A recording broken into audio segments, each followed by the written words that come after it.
Hello, good afternoon. This is Victor Ojo, owner of KADT Photography. I will be talking to you today about 5 mistakes photographers make. Before I get into that, I really want to know what you guys think about photography. What makes you guys want to go into photography? Like, what do you love about it? Is it something you want to do as a hobby? Is it something you want to do professionally? So, just to get that question out, my first point, my first tip in reason the 5 mistakes that photographers make.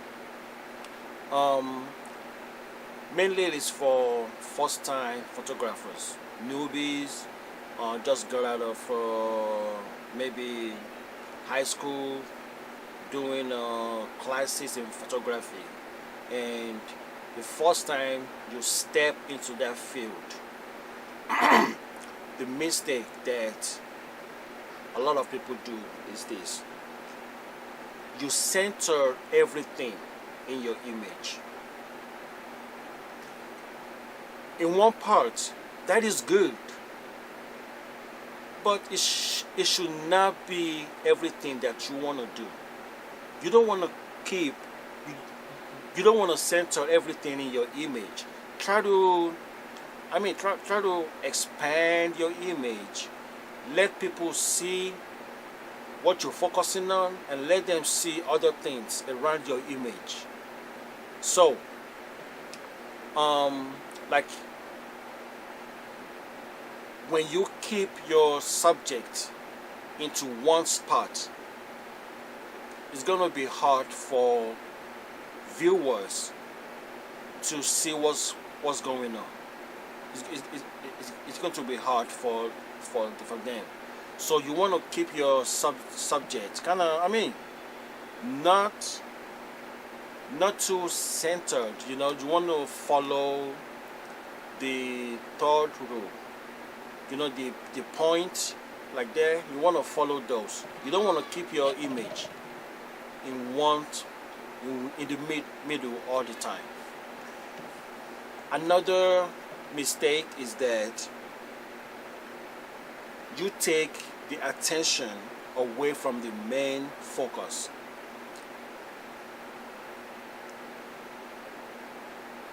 You want to keep, we want to see your work, but keeping the attention away from your focus is going to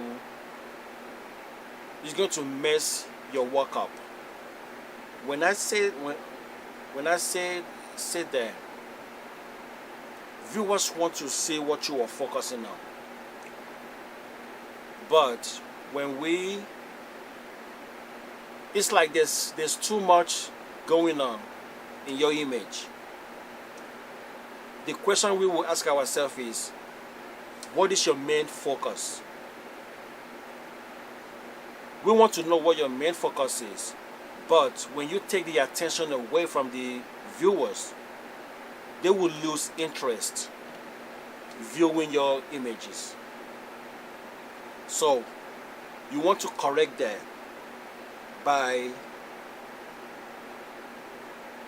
not taking the attention away. So you want to keep your main focus in the frame and try as much as possible to remove all those things you don't want in your image. Try as possible to get that out of there.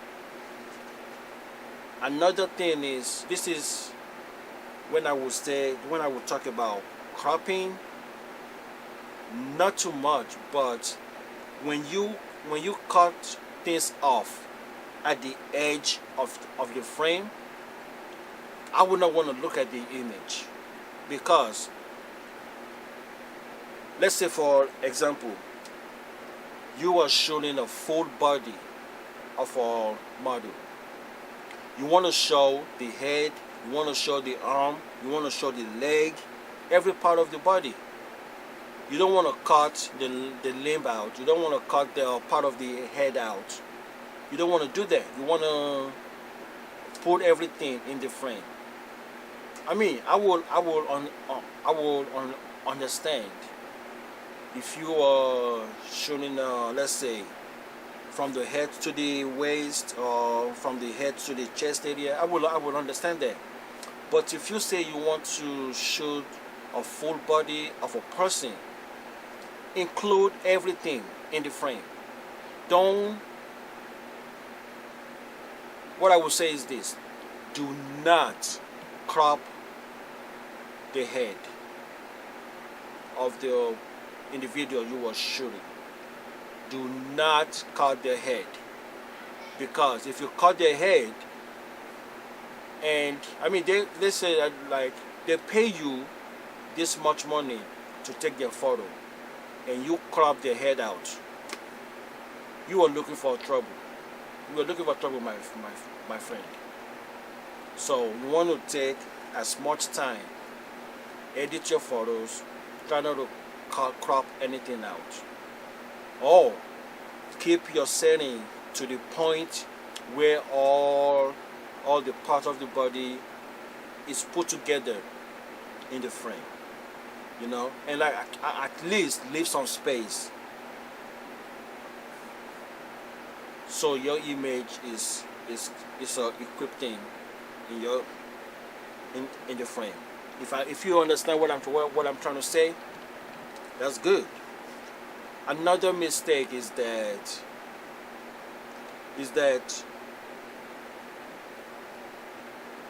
another mistake photographers do, they do not look behind the subject. If you are shooting a model, I keep using models as examples. The reason why is that when you use a model for a shoot, you might get paid for it, you might not get paid for it. I don't do TFP, but models that shoot TFP, I mean, there's nothing to worry about. But when they pay you, you want to make sure that there is nothing behind the model. I'm telling you, I've experienced this, and I've done a lot of things to make sure either the background is blurred out, or I erase so many things, and I will try not to do that again. Yes, we all make mistakes. Even though us photographers that have been in the field for so many times, we still make that mistake because we are learning every day.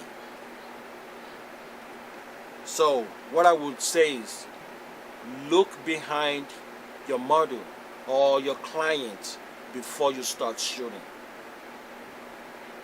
Make sure there is nothing behind, behind them, no trees around, anything that is going to be too hard for you to remove when it comes to processing. You want to make sure that all those hard stuff is not behind the client. That's what I'm saying. We all make mistakes, you know. And the last thing I want to talk about is people will say, oh yes, they will be boasting around, yes, I have the most expensive camera. Stop it. Just because you have the most expensive camera doesn't make you a good photographer. I'm gonna tell you that. Just because you have a $5,000 camera, you want to compare yourself to someone that has a $200 camera. First of all, that's rude, and second of all, that's too boastful.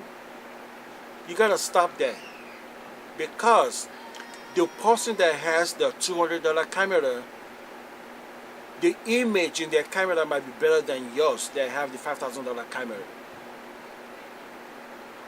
So before you even think of shooting, you might want to check your settings, because the one that has the $200 camera might be better than you.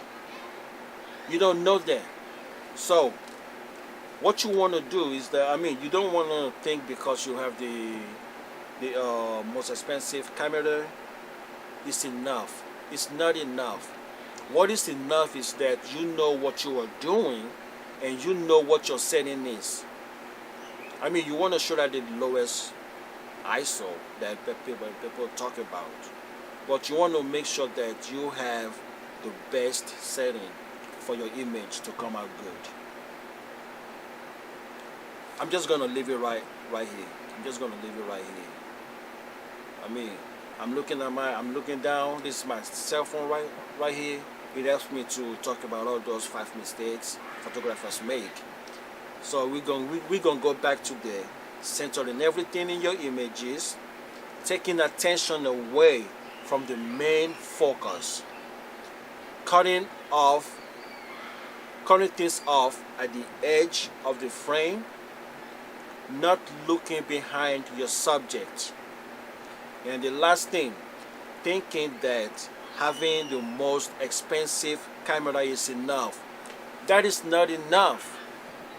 So I'm gonna leave it right here, guys. All those 5 things, I hope you can use that and better your images. And think about that before you start shooting. Think about that. I've made a lot of mistakes when I first started shooting, and the more I shoot, the better I get. So once you watch this video, I really want to make sure that you learn from this, because if you don't learn from this, you will not get to the next level. Check your surroundings before you shoot. Go to the location before the day of the shoot. And the day of the shoot, you want to make sure the weather is good. You want to make sure it's not raining. You want to make sure it's not snowing. You want to make sure the area is cleared out. Because by the time you get to the processing, you don't want to have too much to deal with.